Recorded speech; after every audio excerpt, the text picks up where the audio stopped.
sanad kasta 1 ilaa 7 bisha 8aad waxaa loo dabaaldegaa toddobaadka naasnuujinta. Naasnuujinta ilmaha waxay siisaa koriimo caafimaad leh. Sidoo kale waxay ilmaha siisaa bilow nololeed oo wanaagsan. Naasnuujinta waxay carruurta ka caawiyaan amba ka ilaaliyaan inaysan ku dhicin waxyaabo fara badan sida sokorowga, neefta, xasaasiyadda.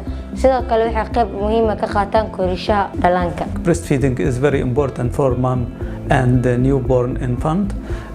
We encourage skin-to-skin contact in delivery room between newborn infant and mom, and initiate breastfeeding early as soon as possible.